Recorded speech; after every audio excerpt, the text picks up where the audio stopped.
Oh! Muscle and Feels podcast episode, as always, never caught slipping. We are here with the usual suspect, Milo Wolf, soon to be Dr. Milo Wolf, and myself, Pack. Another emotional episode about to go down. It's been a minute since we've done one of those Q&A episodes because we have never done one. So, yeah. It's been more than a minute. Yes. It's been a lifetime, it seems like. Indeed. The first official WOLFPAK Q&A episode is about to be a reality. Wow. And I can't wait. Thousands of questions. We had to be very, very methodical in how we sorted them. And very selective. I didn't put up an IG story last night at 3 a.m. UK time. It was all done well in advance of this episode, and we've prepped our answers, as always, ready with the latest literature for your ears only. That said, before we dive into the myriads of questions that are here, which I have printed out on a papyrus, so that, they would fit. I didn't realize people used to use a printing press with papyrus. I thought that was before the printing press. That's what they want you to think. If you look into, if you actually watch, Source, I'm Greek. Source, Zeitgeist, one of the most educational documentaries, and all true. I've never heard that. Yeah, I'm assuming it's an old person thing. It's it was one of those. I mean, it ruined the joke now, but it was one of those super well-known conspiracy theory documentaries that touched on everything.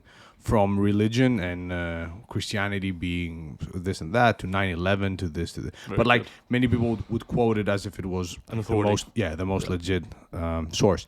That said, let me just ask you, what's been going on in your life and your PhD more specifically? Some exciting stuff I hear. Yeah, I've just been writing up my thesis currently. So Dr. Pack, he forgot to mention that he's also a doctor. He insisted on calling me a future doctor, but didn't call himself Dr. Pack. Although he makes up for it by having his Instagram handle be Dr. Pack, which is... with a double underscore, because there's... ADHD. My name is too big to be used as and it's the least marketable name, especially because of my two surnames. Pack is way too generic to be just Pack, because it would have to be Pack, either some number or some weird nickname. So when I got the PhD, I was like, okay, fuck it, I'll brand it using Dr. Pack, because I had people actually reach out to me and say, yo, do you have an Instagram account? I can't find you. And I was like, oh, okay, because my previous handle was an anagram of my name. And I was like, okay, Dr. Pack, I'll do just DRPAK. Not available, taken by some inactive account with one follower. Okay, let's do Dr.Pack. Also taken by some random guy with 0 posts. So now I'm the guy with a double underscore, the most cringe username format ever. I mean, you're similar, but... Hey, I just put my last name and coach in a row and then hoped the username would be free, but it wasn't, so I had to put an underscore after it. I do think putting underscores after the full username is better. It's better, yeah, for sure. Because you meet somebody, and if you tell them Wolf Coach... Yeah, if they type Wolf Coach, they will find you. Yeah, whereas with you, if you have underscores in the middle of Doctor and Pack, I mean, it still finds it. They will find it, yeah, even if they write Pack, because especially if they're following a bunch of fitness people, but still, it's a bit cringe. And yeah, the issue is that now it's been tagged on certain posts, so if it changes, then people won't... What's it that? Is what it is. The Gaines Fairy? Who's that? The Gaines Fairy was a cool nickname, but then I was like, cool, do I want to have my whole... brand, quote unquote, do I want to brand myself as that and then be stuck with that? It's a cool alternative nickname, but then I wouldn't want to be, what's your website? thegainsfairy.com. If I was a YouTuber, like a comedy, maybe, sure. Yeah. Anyways, with my PhD, I've been conducting my intervention study, so having people come into a lab and train their calves, either with a full range of motion for one leg or with a full range of motion for the other leg, and the first sort of data collection period is coming to an end, so it's pretty exciting. Looking forward to getting done with all that eventually. Hopefully it should be done in May or June. But besides that, I've been working on actually writing the thesis itself, which is not as hard as I expected. Once you have all the material and you've been familiar with the literature for a few years, it's a lot more straightforward to write, say, a few hundred pages than you think it is. So yeah, it's been going pretty well, and looking forward to being done with it. But I think now what we should do is get back to the episode. And if your question didn't get selected, we're very sorry. We had to make some sacrifices on the number of questions. We just got so many. We were flooded. Our notifications were going off every moment. I had to create a second Instagram account to handle the volume of questions. Yeah, Instagram was crashing, to be honest with you. The reason I asked about your PhD is because there's been while writing your thesis, you've come across a few things. So let me just start with the first question that was totally asked During the Q&A. During the Q&A. What about long muscle lengths? What's the deal with that? Is it better or the same as full ROM for hypertrophy? Yeah, so as part of my thesis write-up, I've been going through each study individually, not just on partial range of motion versus full range of motion, but also on partial ranges of motion at different muscle lengths, and also on isometric contractions at different muscle lengths. And from my systematic reading, so I've literally gone through each single study, read the results, looked at all the hypertrophy results, looked at the methods and so forth. And I hadn't really realized it before, because although I had published, I'm in the process of publishing a meta-analysis on range of motion. I didn't really go through the studies as systematically, or at least as not in one sitting or in a few sittings consecutively. And from reading each study one by one, what's really apparent is that any study where the partial range of motion group or conditioned did the training at lower muscle lengths on average than the full range of motion condition, like for example for bicep curl, right? Any study where the bicep curl partial range of motion group did the bottom part, where the bicep was lengthened, that partial range of motion group saw at least as much growth or more growth than the full range of motion group. And that's pretty consistent across all the studies within the partial range of motion versus full range of motion literature, but it's also pretty consistent in the partial range of motion versus partial range of motion literature at different muscle lengths. So for example, doing a push down versus an overhead extension for triceps, where the long head is more lengthened in the overhead condition. And across all those bodies of literature, so there's about 9 studies exactly actually, on partial versus full range of motion. There's 6 studies on partial range of motion at different muscle lengths, and there's another 5 studies on isometrics at different muscle lengths. And I don't think there's a single study where when the partial range of motion was being performed in a stretch position, they saw worse growth at any site than the full range of motion condition. You literally heard it here first, people. The revolution is on. I know we are not there yet in terms of viewership, but when we are, and we will be eventually, we will be referring back to this episode and saying, hey, back in 2022, Milo Wolf, before he disappeared, said it first. Why did he disappear? Some people didn't like what he had to say. But I'll be there, alive and well, paid by those people that didn't like what he said, saying that he was crazy and he wasn't taking his meds when 100%. He was making those statements. And where's that thesis? What thesis? I heard he never wrote that. What's your source? Alternatively, when the year is 2070 and the long muscle length syndicate has taken over and powerlifting competitions are only being judged by robots, throwback to episode 1 or 2 with the bench press rules. The classic, episode 1. Episode 1, the infamous. But yeah, so how that informs my training. Previously, I've been flirting with long muscle lengths, let's say. I've been doing some pauses in the stretch position. I've been doing some lengthened supersets. But then part of me has been doing some thinking. And on the one hand, the literature is a lot more compelling in favor of long muscle lengths than I thought previously. And also, the literature didn't test, lengthened supersets versus full range of motion, or pausing in a lengthened position versus not pausing. And so, while the rationale is probably sound, it would be a lot more of a direct application, and I would have more confidence in seeing more hypertrophy if I were to actually do partials at long muscle lengths versus doing full range of motion but modified in some sort of way. And so, starting the next training block, the reason I'm starting next training block and not this one is because I don't want to break things up. I'll be doing some partials at low muscle lengths. So I think I'll replace around 50 to 100% of my training with partials at low muscle lengths instead of full range of motion. One thing that's come up is that my clients, people I've spoken to, and myself as well, are a bit skeptical of doing long muscle length partials for stuff like squats or RDLs. I think for a lot of people, it's kind of like discomfort and fear of injury tied in together quite closely. Because if you've ever done full range of motion squats or full range of motion RDLs, the bottom part is the worst part in terms of how it feels. It's quite uncomfortable, it's hard. It's usually the hardest part, pretty much. And and so doing partials just there, not really ever getting a rest. I was thinking, it would be a bit weird to set up. Like for squats, for example, I think using a Smith machine might be helpful, just because I can then re-rack it more conveniently, and stuff like that. I don't have to walk it out. Because, for example, if I wanted to do only partials without having the first sort of rep be a 4-range of motion rep, or the last rep being a 4-range of motion rep, I could just set up the Smith machine to be at the right height. You get me? Mm-hmm. So I'd start in like a half squat position, go all the way down, and end in the half squat position as well.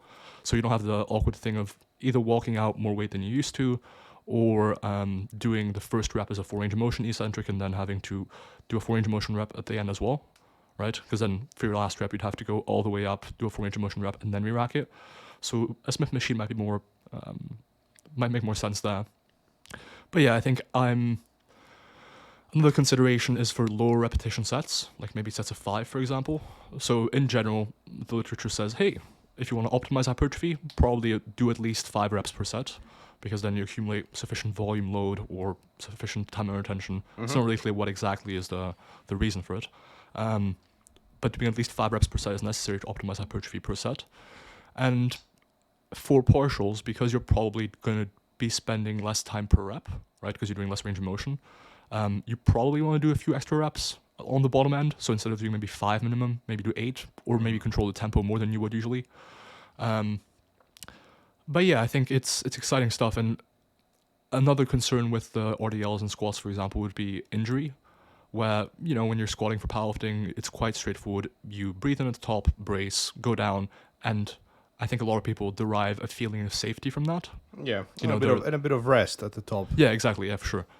That's more so comfort, I'd say. But for injury prevention, I think most people are like, oh, you know, I'm at the top. There's no forces on my spine, or minimal forces on my spine, and so I can brace, and then I go down, and I'm protected by bracing and so forth.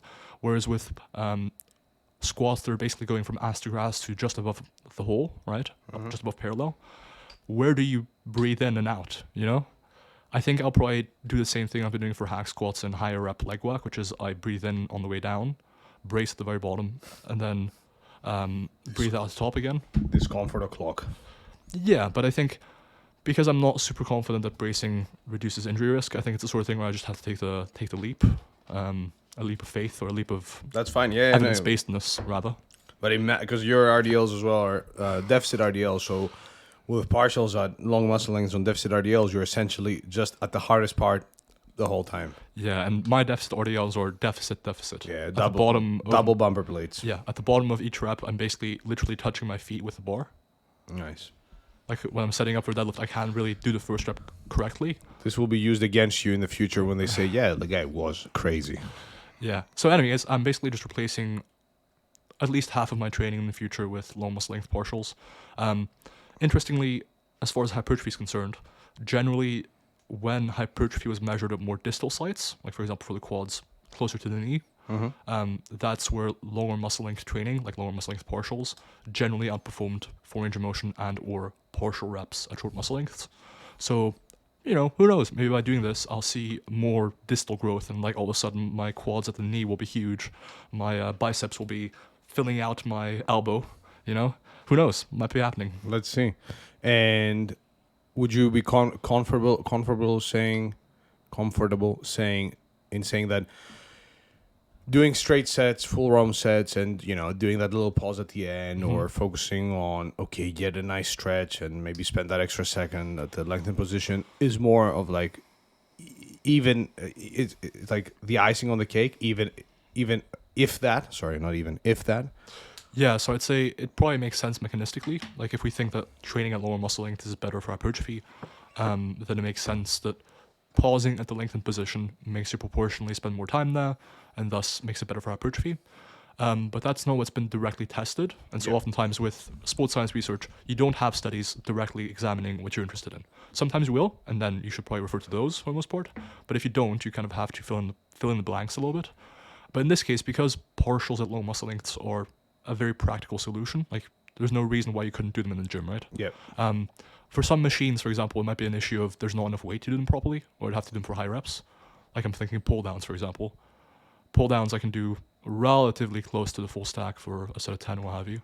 Yeah, at this stage at the commercial gym we go, like a majority of machines we can max out. Yeah, exactly. So in that case, it not might that be, it's a flex, but It is also a flex. It's a flex. But also, it might be a matter of either doing more repetitions or just doing the full stack and progressing reps. But yeah, I think if I was going to keep some of my training as full range of motion, it would probably be exercises that already emphasize the lengthened portion a ton. Mm-hmm. Like, for example, I was thinking about this, dumbbell pullovers. Like, it's already essentially a partial range of motion for the lats. It's Yeah. already hardest near a stretch. And so what am I going to get out of making it more of a partial? Not much. Because the much, exercise is inherently already functionally very close to being a partial at low muscle lengths. Yeah, that's cool. But for a lot of exercises like, I don't know, push downs or not push downs, maybe like, I can't think of an exercise that's heavily loaded at the peak. Dumbbell ladder raises. There we go. For dumbbell ladder raises, for example, it does make sense to cut down the range of motion quite a bit and use heavier weights. Yeah, well, I never bought into the ultra full ROM for lateral raises. I did, because I thought full range of motion was better, but now that I'm enlightened, you heard it here fired. first. Yeah, you heard Shots it here fired, Mr. Isertel. first. Doctor is it? That's Dr. Professor to you. What was your question?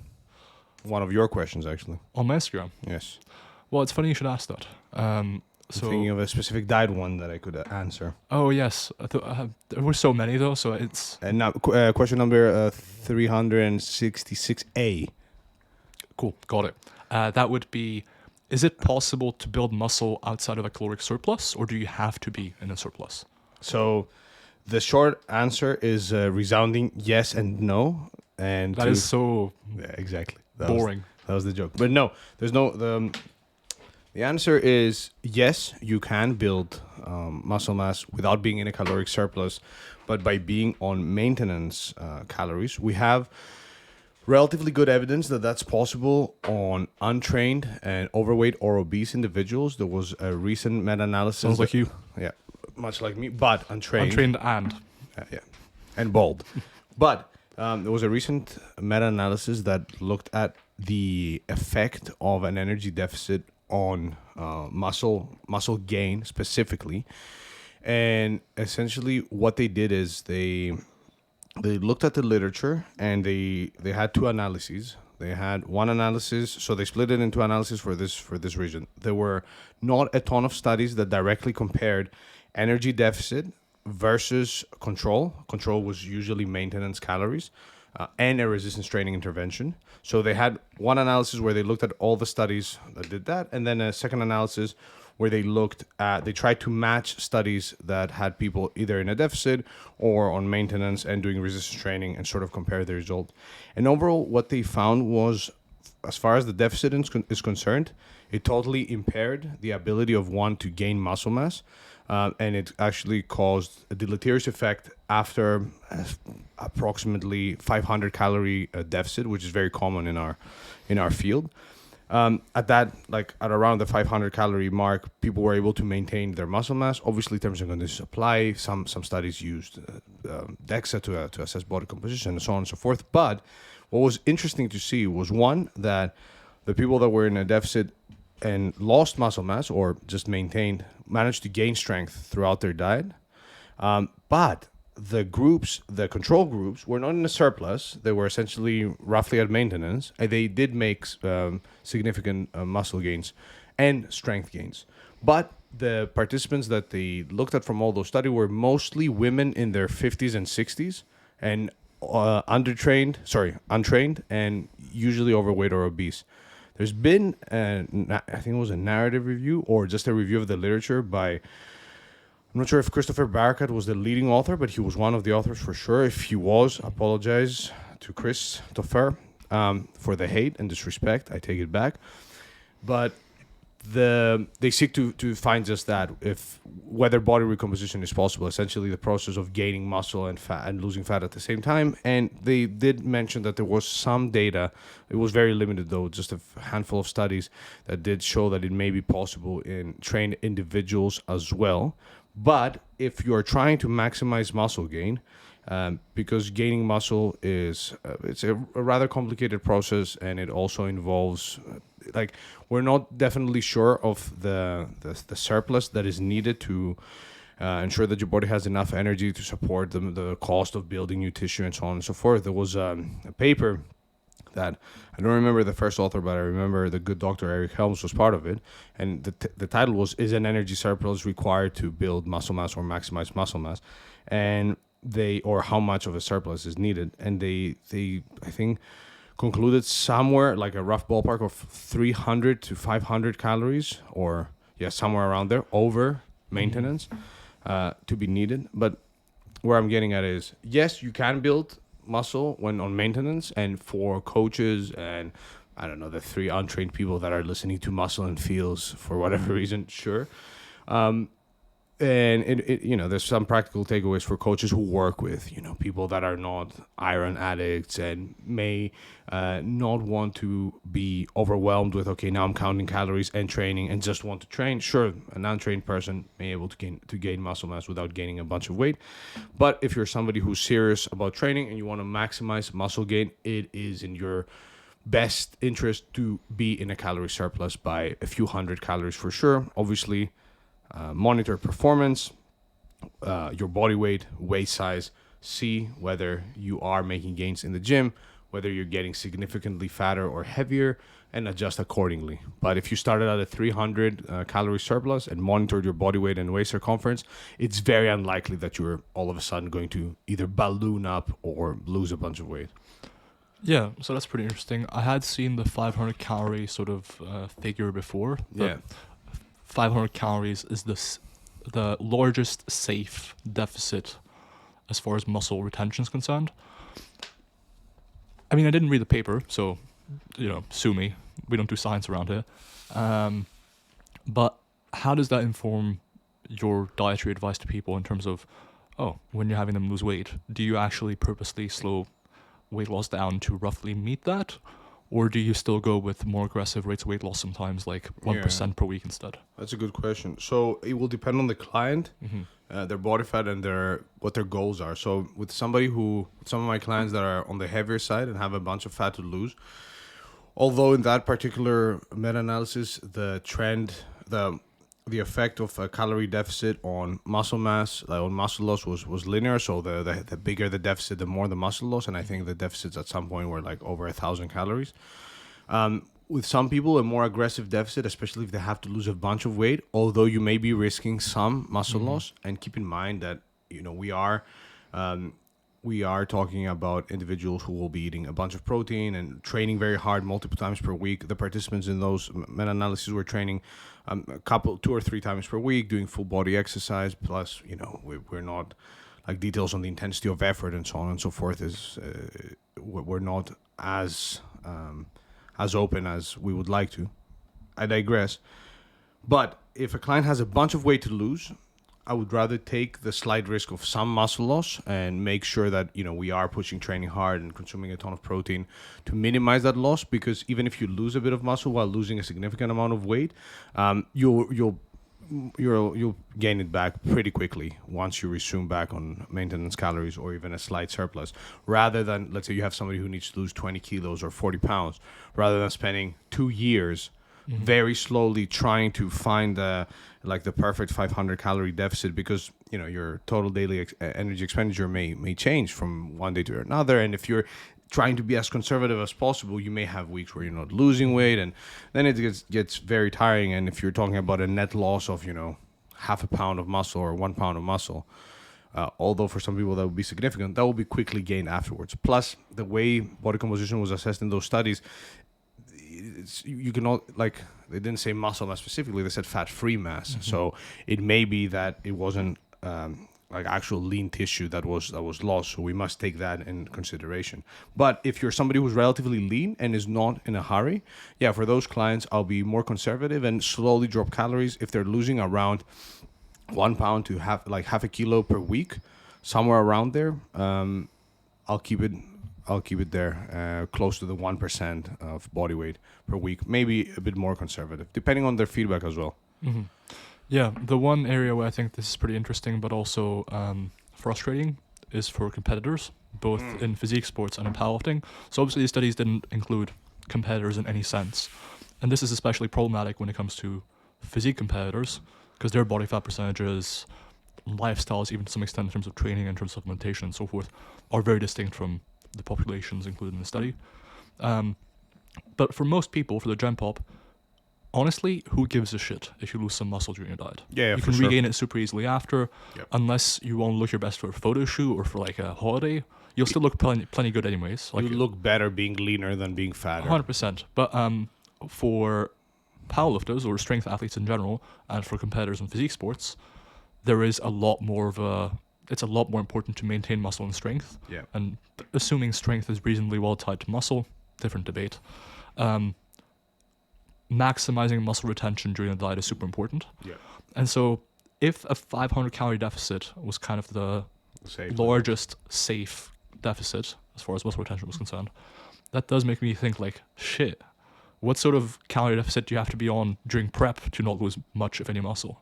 Like, that would probably be even lower, I would expect.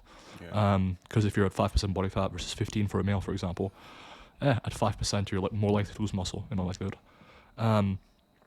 So that makes me think like a lot of the people now pushing for longer prep phases for bodybuilding, especially for natties. For natties especially, that's what I was going to say, because if you're on testosterone and a bunch of other substances, chances are you may be even gaining a bit of muscle, or at least I would bet a lot of money that you're not losing any muscle.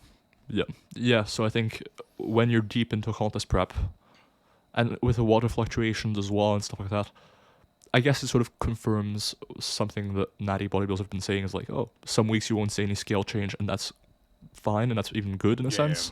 Because if you're losing weight more quickly than that, that's probably not a good thing for muscle retention.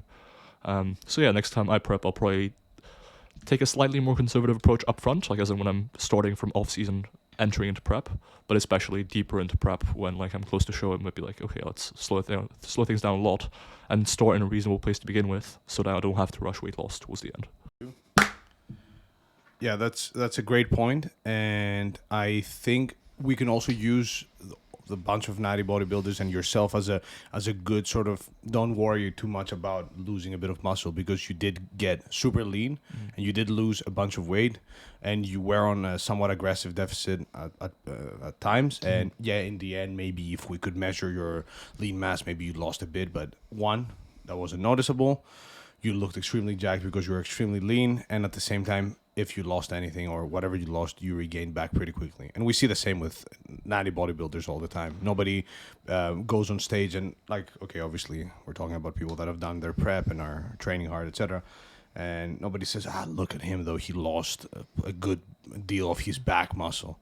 Because people hear muscle loss and they assume that your bicep all of a sudden goes whoop and disappears. Where like, if you lose a kilo of muscle from your whole body, it may not be something that you do notice. The same way you won't notice when you gain 1 kilo muscle. Yeah. You won't. You might. You won't. Maybe it depends on how tall you are as well. Yeah, and when you're in a surplus and you're gaining muscle, you're also very pumped. And you're in gaining the fat mindset. as well. Yeah, you're gaining fat. You're in the mindset of, I'm gaining muscle. You're looking bigger. Like, it's crazy on social media how some people are, like, will post pictures and assess progress where, like, even just a slight change in lighting could have been why they look slightly better on one picture versus the other. Anyways, I digress. Please. Yeah, no, I agree for sure. I think that this is something we keep getting back to, and the one study we need to eventually do, mashallah, is inshallah. Mashallah is after we do it. Okay, inshallah for now, is assessing what sort of change in visual appearance is meaningful or detectable. Here we go again. The study. The study. It's something we've been talking about for years now because of your PhD, which included a study on what the smallest meaningful change in strength was.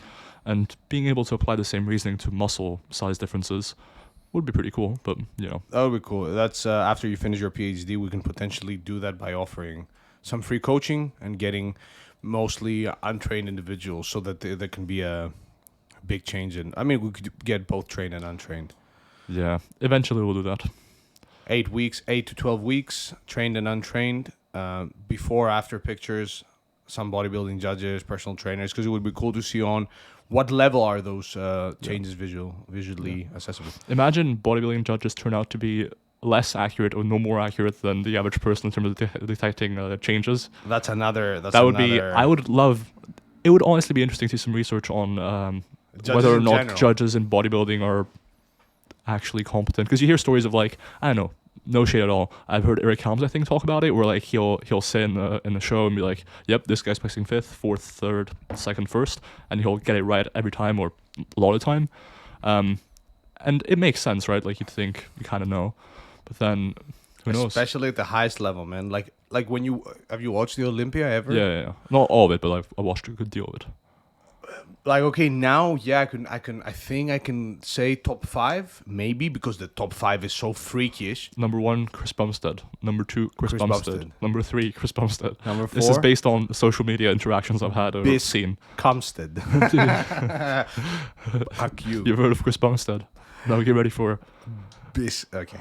But we said the word "cum" and it's funny. Get with it. Don't ban us, YouTube. Like, yeah, the top 5, they're so freaky, and at the same time, there's also like, you've heard the names, so maybe there's that affecting you because you know, oh, Big Ramy. You're not thinking, like, you're like, okay, this guy will be in the top. Okay, the guy looks freaky. What I'm saying is, let's remove judges. Let's add DEXA scans. Yeah, let's blur out the faces so that no one can make guesses on who's who. You know, that's true. And make everyone white. All right, gotta cut down this part. Okay, we're back. And I wanted to mention that, yeah, after the top 5, especially when I was younger, I was like, okay, a bunch of freaks that look very similar. Sure, when you get towards the last 3-4 places, maybe there's some noticeable differences, but yeah, anyways.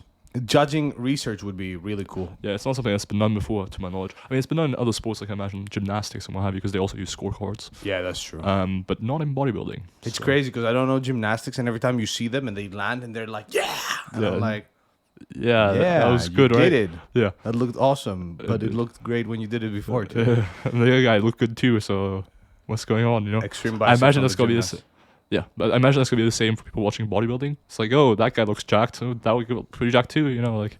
Yeah, natty bodybuilding Or shows. maybe the average person's just as good as the average judge in a show. James So, Steele, we've get on summoned it. you. Yeah, get on it, James. Nice. Okay, another question that came up was... Another one? There's so many. Let me just check. Okay. But in all seriousness, on periodization and hypertrophy and strength, so do we think that it matters? I'll let you cover hypertrophy and I'll cover strength. As we always do. That's the broadest question ever. It almost makes me feel like you made it up, you know? No, I didn't. No, honestly, I didn't. It was about progression and periodization specifically. But yeah, obviously it's we're not gonna do a deep dive. But I think for hypertrophy things are not. It's not possible to do such a big dive. Yeah, no, it's pretty straightforward. The latest evidence I've read is like systematic review on it, and basically, it doesn't hurt. Is my most likely interpretation, and it may help slightly. Yeah. And conceptually and mechanistically, it would make sense that it would help, if anything. I think there's a few reasons why you'd expect periodization to be better for muscle growth. One is psychologically. You know, if you, like the very strict concept of periodization is any sort of changes in training variables over time. Yeah. So if you didn't periodize training at all, you'd be doing the exact same session however often you train. That's a very good point, actually. Like you do squats Monday 5x5, squats Wednesday 5x5, squats Friday 5x5, and you wouldn't ever change the days on which you train. You wouldn't ever change how often you do that session. You just do the exact same thing every single time. You'd be based and red pilled. Indeed. Finally, someone doing 5x5 like they should be. Shout out 5x5, great program. I don't even know if it's a program. I know Starting Strength uses it, so shout out Mark Ripito. Yeah, and the strong lifts. That guy there, who the made one strong guy. Lifts, yeah, but think how much he made out of that. That's true. That's true. Out of 5x5. I mean, lots of gains is what he made. Yeah, lots of gains. He looks good. Indeed. Anyways, so one reason is psychologically employing a periodization in some form, and there's a bunch of different types of periodization. There's linear, reverse linear, daily undulating, weekly undulating, and most programs have a combination of elements, which is why, like, the results of training studies, like on periodization, are somewhat informative, but in practice, almost every coach I know uses several elements. So daily undulating, for example, means that on different days within a week, you're doing a different thing. So you're not just doing 5x5 every day, maybe doing 5x5 on squats on Monday, 3x8 on Wednesday on squats, and then on Friday you might be doing 5 by 10, or what have you. But also elements of weekly undulating periodization, so that not every week looks the same week to week. So maybe week 1 you do 5 by 5 on Monday, week 2 you do maybe 6 by 5, or you do a higher RPE, or what have you. But also some element of linear periodization where, unless you plan on doing your 5 by 5 on Monday with 100 kilograms for the rest of your life, you have to increase weight somehow, and that's probably going to come from linear periodization and that you add weight over time. Yep. So anyways, psychologically, it makes training a lot less monotonous, more enjoyable, and I don't actually know the direct evidence on this, but it stands to reason that enjoying training more would then make you more adherent to train harder potentially as well, and that would make sense. Then in terms of, and this is very sort of indirect evidence, not super strong, in terms of injury rates, periodizing training might help somewhat. So you see that within the strength sports and the physique sports, resistance trainees who have very specific training, where there's not a lot of manipulation and repetition ranges, exercises and so forth, generally do seem to suffer higher rates of injury per 1,000 hours of training. Mm-hmm. And so there might be a point to periodizing training somewhat, or varying it essentially, reduce. Yeah, for overuse. Although I wouldn't be confident saying, it's overuse injuries necessarily or what have you, because that's outside of our area of expertise, but it would make sense. And then in general, there's some evidence that using different rep ranges, for example, so not just using, for example, 8 reps for every set, but using, for example, some sets of 5, some sets of 10, some sets of 15, some sets of 20, that using a variety of rep ranges may lead to overall better muscle growth than using just one rep range. And so periodizing rep ranges as well. You don't necessarily need to do every rep range in every month of training, for example, but maybe doing most rep ranges over a full year, for example, makes some sense. So psychologically it makes sense. It makes some sense potentially in terms of injury risk, and it makes some sense in terms of gains as well. And then finally, it also makes some, not each variable, but a lot of variables stand to benefit from being manipulated in some way. For example, if you want to really maximize your squat for 12 weeks, then yeah, you should probably periodize your frequency to squat more frequently and maybe do some more volume, maybe train closer to failure, and in the meantime, reduce how often you're training your bench. And that is also periodization, in that you're manipulating the frequency, repetition ranges, intensity, and so forth on certain lifts and other lifts. Makes sense. So, in general, I think periodization makes sense in the strict term of, okay, is linear periodization better than daily undulating?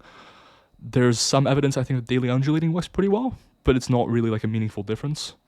And so for hypertrophy, I'd say you should probably periodize your training, but if you want to keep it very simple, you can keep periodization pretty minimal. Yeah, for sure. And I think it comes back to the slide, placebo and nocebo for some people with periodization, because there's, obviously, we see, RP, for example, they put, it's in their name, but I was going to say that. Yeah.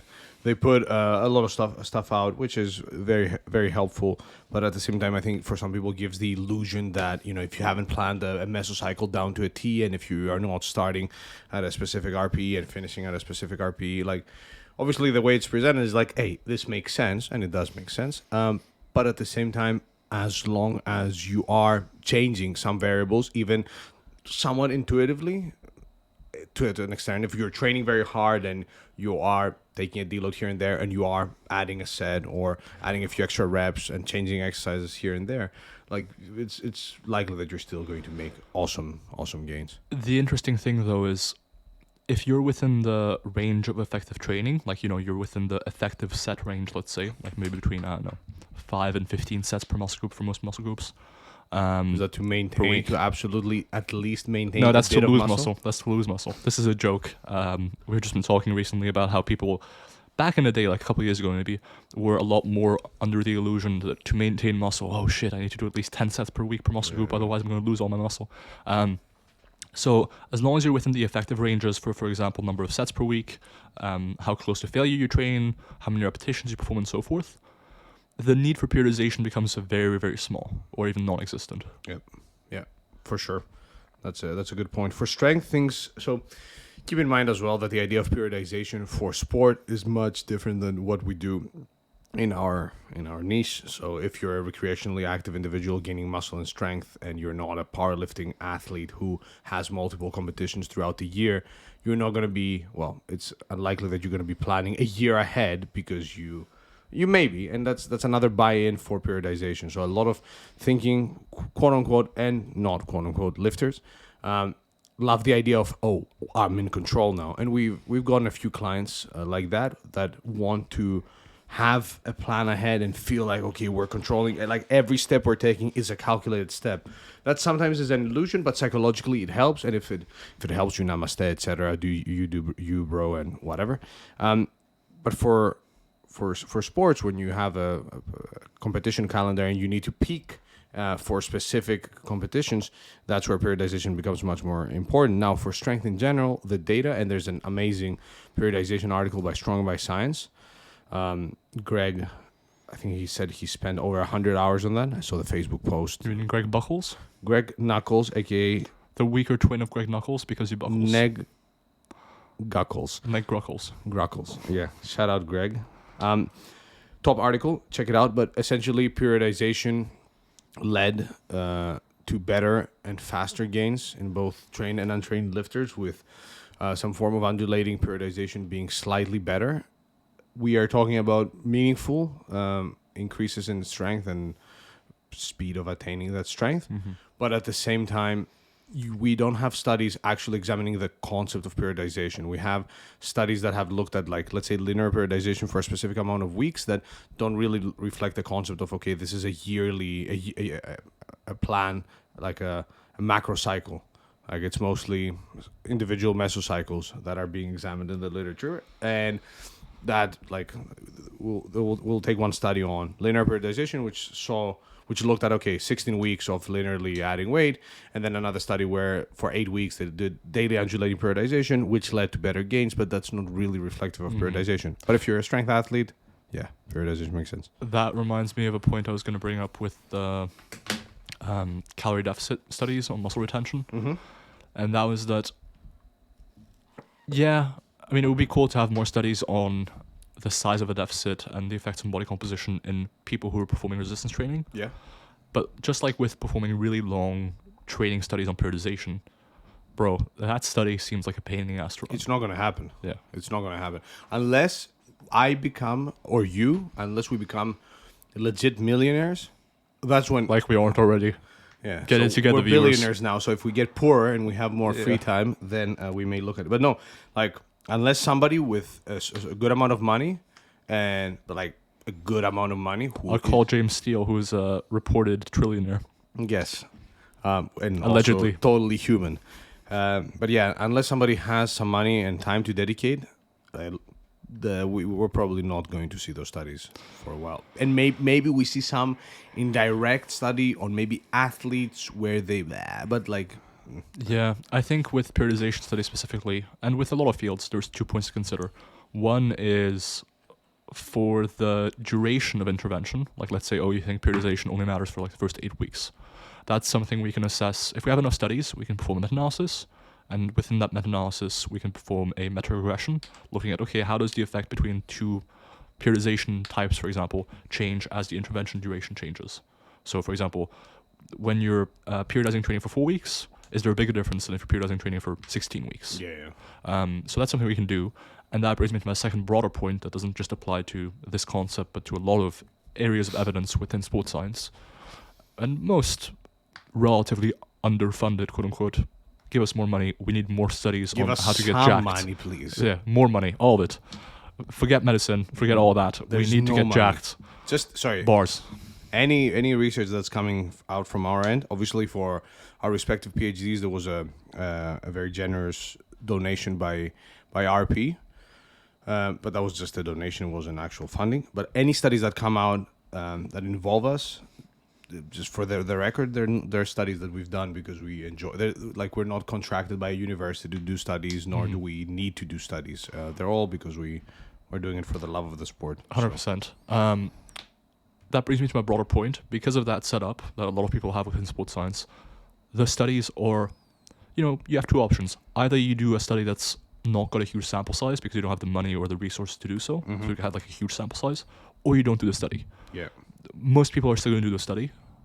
You could also collaborate with other labs, but that's I think it's a good topic and it's a big process. And I think if you don't have the money to dedicate to the project, you don't have the time either to dedicate to coordinating with other labs and making it happen. And so the most reasonable option seems to do small sample size studies that aren't don't have enough data to make strong conclusions. Yep. But then you take all of those smaller sample size studies, like in range of motion, for example. There's 9 studies now, right? You take all of those studies and put them together into the meta-analysis, and then the restrictions or limitations of a lot of these smaller sample size studies are slowly washed away, essentially. And then you can actually start making conclusions about a topic as a whole, like periodization, where one study across 12 weeks with 10 people in it isn't going to tell you the end all, be all end all answer about periodization. But with enough studies of that type, gradually you can get a pretty good idea. Yeah, for sure. At least a hint of what's happening. What's happening? So I think we have time for One more question. One more short question, Of course. which was, what is your favorite supplement? Damn, I got at least 12 people asking that exact question. I like creatine. I'm a very vanilla guy. What do you like? I like creatine too. Well, It's been emotional. Thank you. See you next time. peace.